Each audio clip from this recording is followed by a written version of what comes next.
The city of Windsor says they're opposed to the proposed location of a new pot shop in downtown Windsor. The proposed business was selected in the province's lottery back in August. Plus, the jobless rate continues to climb in Windsor, but some say the economic forecast for our region is better than it might look. We're hovering around 0 degrees right now with single digits throughout the weekend. Colette Kennedy has the full forecast tonight. I'm Chris Ensing. Thanks for joining us. The city of Windsor has a problem with the proposed location of a new cannabis shop. It's a legal retail store at 545 Ouellette Avenue. It will be the only one in our region. The owner of the location won a license to sell cannabis at that spot earlier this year, but the city is telling the Alcohol and Gaming Commission of Ontario they don't want it there. Dale Molnar has been on this story, which broke just a few hours ago. Dale, why is the city objecting? Well, Chris, the city planning department consulted with a number of city departments, including the police service, and also the Windsor-Essex County Public Health Unit has also weighed in, and it's objecting as well. Now, if you take a look at this store, it's the city drew a circle around it, 250 meters. And so what they have found is there's a lot of things that fall within that area. Now, when it comes to the city's concern, they mainly feel that the store will be too close to an injection treatment center, the Transition Stability Center, and also too close to Immaculate Conception School. Now, when it comes to the police, they're concerned with a number of things about the store itself. And one of them is the alley access could lead to loitering, and that could also lead to safety concerns. And finally, the health unit casts even a wider net. It looks at things within a 500-meter radius, and they say the store would be too close to a number of things, including Dougal Avenue Public School, Waggle Park, and the community center, Downtown Windsor Community Collaborative. Now, we reached out to the chair of the Downtown Windsor BIA and are still waiting for a response. Today was the deadline for submissions for the objections to the AGCO. Chris?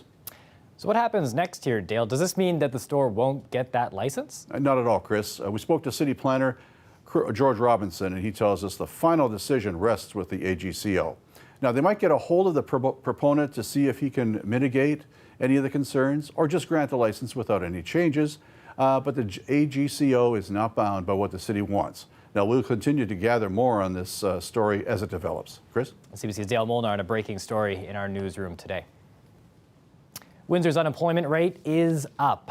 That's according to the latest numbers from Statistics Canada. Out of 34 major cities, Windsor has the 5th highest rate at 6.7% for the month of October. That's up from 6.2% in September, and that's higher than the provincial rate, which sits at 5.3%. Now, the national rate, it's at 5.5%. But what do these numbers really mean? Some say it's not as alarming as it might seem. The CBC's Katerina Georgieva joins us now live to put this into context for us. Katerina, what's at play here? Chris, while the rate is up, there's more to it than meets the eye. According to Workforce Windsor Essex, September and October tend to be transitional months for Windsor's economy. That's because A, you've got summer jobs winding down like daycare work, recreational work, landscaping, and so on. And B, this is the time of year when students come to town and they're looking for work. Now, when you look at the rates on your screens, even though the unemployed rate is going up, compared to September and October of last year, we're actually doing better in those months this year. Another major factor here is that more people are moving to the city, and that's a combination of international students, immigrants, and people migrating from other parts of the province. So all in all, there are simply more people looking for jobs than before. So we have a relatively strong economy, but it's actually being outpaced by population growth. And so it's something to watch. We saw a small decrease in the number of postings, job postings last month, so it's something we're going to monitor. But overall, you know, we have more people employed than we did last year, generally speaking. And so I'm optimistic as to, you know, how this year will wrap up. He also points to other positives. There are areas where there is industry growth. Finance and insurance industries are doing well, as is the real estate sector. And there's been an increase in the number of people working in manufacturing for 2 months in a row now. And that's for the first time in 4 years. Now, Katerina, when it comes to those who don't have jobs right now or they're out looking, who are we talking about? Well, I mentioned students before, and they are a big part of that group. But at the Unemployed Help Center, they say they see people from all walks of life. It's a very diverse population. So we have students, we have international students, we have seniors, we have newcomers. A lot of seniors still walk through our doors and are looking for employment because they cannot live on their pensions. We're seeing an increase of international students coming to our office seeking assistance. And definitely they are looking for some part-time work. I know that employers are willing to accommodate part-time work, especially for weekend employment, and they're willing to do it. They do travel out of town often in order to find some employment, right? And the center says it's here to help those who are in this position. Now, we've been talking about statistics, but for those who are experiencing unemployment, this is more than just a number. This is their life. I spoke with a 28-year-old Windsor man. He's been unemployed now for 2 years. There was a lot of applications that just weren't accepted, and a lot of interviews that needed work on. And anything else that you want people to understand about the challenges that people face in Windsor when they are unemployed? What are some of the challenges that you face?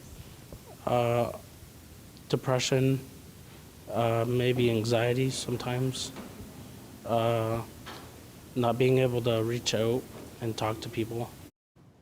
He just finished up the youth program at the Unemployed Center, and he has an interview lined up in the coming days to work at a restaurant. So he's optimistic.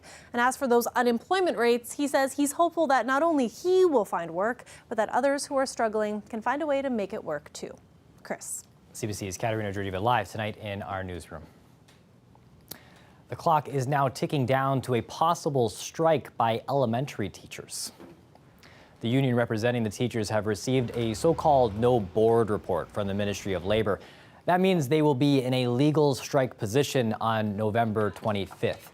The Elementary Teacher Federation President Sam Hammond says the union will continue to focus on contract talks and try to reach a deal with the province.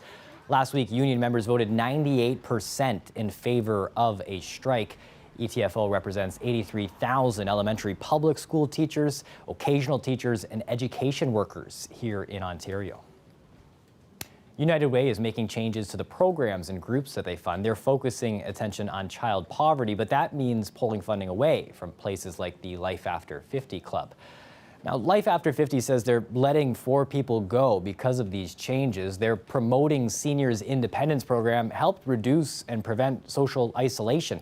1,300 people used that in 20 apartment buildings last year. That's canceled now. The staff also worked the R West End neighborhood program, a program that Fabio Costante founded before becoming a counselor. I met with resident leaders here that have been involved with the R West End initiative for almost a decade now. And unanimously, residents say that they still want to continue the advocacy, they still want to continue the neighborhood work. So our West End and the Our West End movement is not going anywhere. It's going to continue. It's going to take a new form, and much like the people that are involved, it's going to be resilient, and we're going to carry on. Rallies are scheduled Sunday at 4 provincial jails, including the Southwest Detention Center here in Windsor. The goal is to draw attention to inmates dying of drug overdoses. Just last week, 31-year-old Joe Gratton died while locked up in Windsor. He was awaiting trial for robbery and assault with a weapon. Laura Joy was his lawyer. She spoke to Windsor Morning's Tony Doucette. You know, this is not a new issue, Tony, that drugs can be found in correctional facilities, illicit drugs. The difference now, Tony, is that fentanyl is deadly. So even though we've always seen drugs in the correctional facilities, this fentanyl is a game changer because, as we all know, with this opiate epidemic, unfortunately, we're seeing many people die of fentanyl overdoses. Joy says Gratton's cellmate was left in critical condition. Is eating out at restaurants becoming too much for your ears? This week, CBC's Marketplace dives into noisy restaurants, starting with a restaurant right here in Windsor, digging deeper into how noise pollution can be hazardous to your health. Now, by recording noise levels over 24 hours, they were able to look at this, and some of the results surprised a scientist. Magda Gebrselassie has the story. Dinner is served, and it's a feast for the eyes at this Windsor, Ontario restaurant. But what this place does to your ears... Yeah, it was too loud. yeah, that I was screaming to talk to the rest of the table. Even the owner thinks it's too loud, but it comes with the restaurant's modern design. Just the sound bouncing off of everything. It's a real problem. This right now is a real problem, so I've got to do something about it. We measured the noise levels using an app. During peak time, it lingered around 85 decibels. We asked Marketplace viewers about noise in restaurants. There were nearly 1,500 responses. 91% said restaurants are getting louder. 68% said they were bothered by noise more than price or service. And 63% left a restaurant because the volume was too much to handle. But it's not just your ears you should be worried about, says exposure scientist Rick Neitzel. He showed us how noise can affect your health with a simple experiment. First, without noise, he takes my blood pressure, 110/93, and my heart rate, 89. Then he played 30 seconds of noise at 90 decibels. So here your blood pressure has now increased to 120/95 and your pulse has gone up from 89 to 96. He says with noise, an average of more than 70 decibels a day could lead to hearing loss in the long term. But there's more. We do know from an increasing body of evidence that noise is also linked to heart attacks, to hypertension, to cognitive and potentially mental health impacts. But when we talk about these cardiovascular impacts, hypertension and heart attacks, we're talking more down in the 45 to 55 decibel range as a 24-hour average. We monitored my exposure over 24 hours. My average was nearly 78 decibels. The loudest part of my day was having dinner at a restaurant. Back at Nico Taverna, Politi has since addressed the noise issue. He installed sound-absorbing acoustic panels, turning down the volume by half. Magda Gebrselassie, CBC News, Windsor. Marketplace also asked viewers which restaurants were the noisiest in their city. And that restaurant got the most mentions. Those were put to the test. To find out the full results, tune in to Marketplace at 8 o'clock tonight. You can also stream that anytime on CBC Gem. I'll take you through there, and Beginner Trail also has some small advancements, but we'll take it easy on you. All right, baby steps. Let's go for a ride. Earlier this month, Mayor Drew Dilkens tested out the new mountain trail at Malden Park. The area had recent upgrades at the cost of $500,000. It's due at least in part to the city demolishing the area known as, well, the Dirt Church. So what do mountain bikers think of the new trail? So far, it's getting a bumpy reaction. Stacey Janzer has more from Malden Park. You know, we've been doing this for quite a while, and we were pretty excited that we were going to be seeing some development in this type of recreational sport. But so far for Vanek, it's been a disappointment. He once rode the area known as the Dirt Church, a place where BMX riders would be able to perform stunts. Now he says it's just flat surfaces. They're not even up to snuff in terms of what was expected. And, you know, I should reiterate the fact that the whole reason this project and everything started unfolding was because of Dirt Church being plowed. Council removed the hidden handmade mountain bike trail and are spending $500,000 to create 2 new mountain bike trails. Phase 1 is complete, with 2 more to come. I know that the 3rd phase of the project is a pump track, but again, that's not dirt jumps. Along the trail, Vanek runs into another bike rider. He likes what he's seen so far. There's a lot of open opportunities for beginner riders, right? For people to get started, it's great, right? But he also misses the Dirt Church and says he's been doing stunts as best he can at skate parks. Gauthier would like to see something similar to what Brantford has. It's just to put a dirt jump progression place in. It's to be honest, it probably keeps people safer to give them someplace to progress safely. The city says don't judge too harshly just yet. It's still in the process of finishing the trails. It worked with the International Mountain Biking Association, and the trails are to their standards. Next comes the pump tracks, which will come in the spring.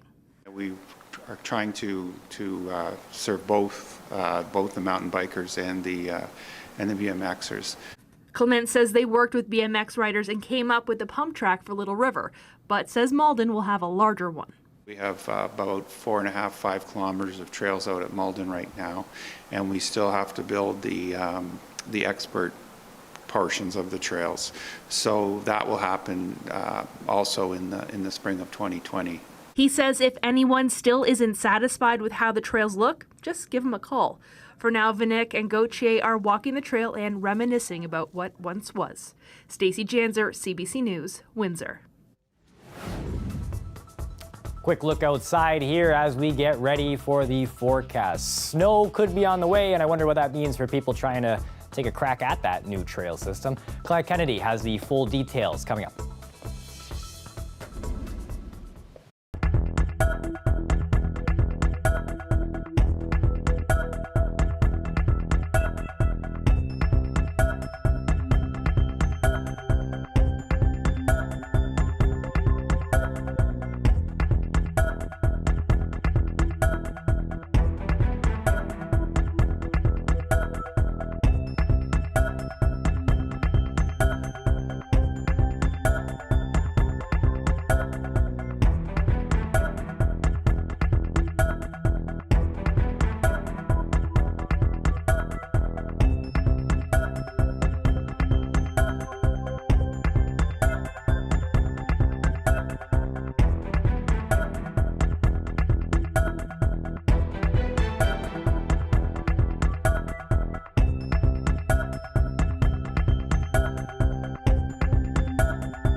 If you think it's a little wintry here in Windsor, just ask the St. Clair College Saints what they're up against. They're in Grand Prairie, Alberta for the Canadian College Cross Country Championships. Weather conditions are already pretty chilly, but they're expecting things to take a big turn for the worse tomorrow. That's when their race is. We caught up with the team's coach before their practice today.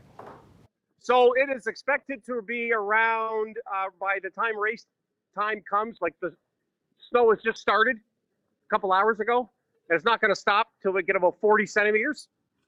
And the temperature is going to drop to, I think the wind chill is going to be around minus 20. And, we're going to get some Vaseline to put on their face so that they protect themselves. And then we're going to let her rip. The girls, as you know, run 6K and the guys run 8K. I would be running away from that, right to the hotel pool, I think, for me, Colette Kennedy. What's up with this, eh? Yeah, I'll be in the hot tub. This weekend, if somebody were to jog tomorrow morning, it's not going to be me, let's be honest. What are we dealing with condition-wise here? Yeah, we're carrying on, Chris, where we're seeing our temperatures running way below seasonal in terms of our values. And we just can't seem to get away from it. We're actually going to warm up a little bit into especially the second half of the weekend, but there's actually reinforcing cold air that comes in for the beginning of next week and settles in for a couple more days. So whatever bounce we get this weekend, try to enjoy that. The current temperature at the moment is -1. Unofficially, our high today just 2 degrees after a morning low of -5. And speaking of -5, that's almost what it feels like with the current wind chill. And we'll certainly be seeing those wind chills having an impact overnight tonight. So it is Friday night. If you're going to be out late into the wee morning hours, we'll be looking at those wind chills approaching anyway, -10 or in that range. All right, the satellite radar imagery shows that some of those squall lines that were coming off Lake Huron, I've been mentioning that the last few days, especially for travelers, but those are weakening somewhat as the winds are weakening, but not only that, they're kind of shifting direction. So we'll have some breezy conditions as those winds turn towards the southwest. They will be a little bit sustained winds, significant, but a little bit breezy at times. But other than that, high pressure is leaving us. That is true. So we will see the cloud deck getting a little bit thicker, so we'll see increasing cloudiness through the day Saturday, but it looks like primarily the intermittent flurries are going to be off towards more of the east of us. Now into Sunday, different scenarios. That next system is approaching, the clouds thickening up, and we may see a little bit of light mixed precipitation. I do mean isolated, but as we go late Sunday into Monday, things get way more interesting. That's getting out there a little bit, kind of far, so I don't want to go into too much detail because our accuracy drops off a little bit as we go out there 3-4 days, but it does look like we could be seeing some light accumulations of snowfall as we go into Monday. And if that system shifts a little bit, it could change things dramatically. Overnight tonight, we are looking at -5 for our low, and there's that wind chill that I mentioned if you are going to be out late or up really, really early. As we look at Saturday, though, 4 to 5 degrees. So essentially we're kind of cutting in half where we would be for our seasonal values, because we should be closer to about 10 for this time of year. Let's take some time and walk you through, first of all, the 3-day forecast. There's that little bit of a warm up. I know it's not a lot, but try to appreciate that on Sunday when it goes to 7 degrees. Any precipitation we see, it doesn't look like a lot of moisture, but will be in the form of some showers. It's overnight into Monday, though. That's where we could see some light accumulations of snow, and if it shifts in terms of how the system moves in, could change that to something more significant. But look at the colder air, Chris. That's what I was talking about. Really gets reinforced again into the beginning of next week. Wednesday towards Thursday, it'll come up again. Hopefully things stay relatively calm for Remembrance Day ceremonies on Monday there, though. Yeah, it could be a little bit sloppy, and I do have some concerns about that. So just allowing extra time for whatever things you might be doing. Absolutely. A good day to go slow. Thanks, Colette. You got it. Take a look at this photo here. No flakes in this one. Thanks, Lillian, for sending it our way. She said that this is the golden hour at Ganacho Trail, and it is absolutely a golden photo. Kind of looks like a postcard there. Thank you so much for sending this one in. If you have a weather shot taken anywhere in the Windsor, Essex area, could be our weather photo of the day. Just go to our Facebook page or email directly. We are at windsor@cbc.ca. You can also tag us on Instagram or Twitter at CBC Windsor. Now coming up, With is winding down, but there are other movies to talk about as well. Eli Glasner has a review of a film that might get you in the mood for Remembrance Day. That's next.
As Remembrance Day approaches, a new movie is bringing one of the biggest battles of the Second World War back to life. Midway is a new film from Roland Emmerich. He's best known for blockbusters such as Independence Day. In this new movie, he traces the effort to turn the tide in the War of the Pacific. With more, here's CBC's film critic Eli Glasner.